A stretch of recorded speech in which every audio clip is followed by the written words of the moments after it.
Autrefois réservés aux stations de ski, les voici désormais perchés au-dessus des villes. Dans le ciel d'Agadir au Maroc, en Bolivie, au Portugal ou encore sur l'île de la Réunion, les téléphériques urbains, des transports en commun de plus en plus utilisés pour désengorger les centres-villes. À Toulouse, le Téléo achemine désormais 6000 usagers en moyenne par jour, avec un abonnement ou un ticket d'1,80 € l'unité. Je trouve pas ça très cher. Ça conjugue à la fois le côté pratique de se rendre au travail et ça conjugue aussi, je dirais, le plaisir de voir le paysage. Je suis à Loncopole en même pas 10 minutes, c'est ultra rapide et ça fonctionne tout le temps. Je le prends tous les matins, depuis le début. C'est vrai que c'est très agréable, on n'a pas l'attente du bus parce que quand on ratait le bus avant, et on avait 10 minutes d'attente entre chaque bus.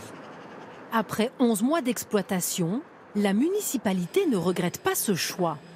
Il y a 30 ans, on aurait fait un immense tunnel qui passe sous la colline, comme à Lyon, comme à Marseille, comme on fait. C'est plus du tout dans l'air du temps.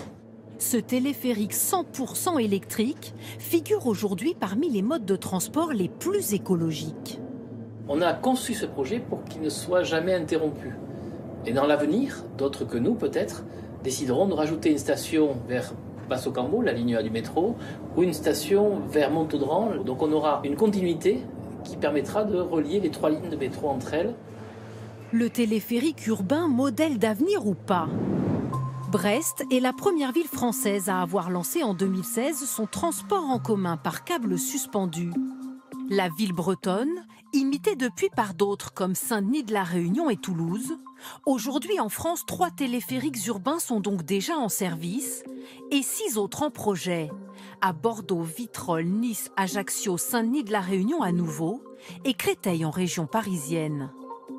Le premier en Île-de-France est le plus long du pays.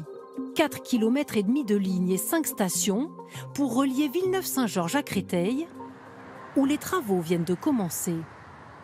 Passer par les airs, la solution la plus adaptée à cette zone du Val-de-Marne déjà très engorgée au sol, selon ce responsable du projet.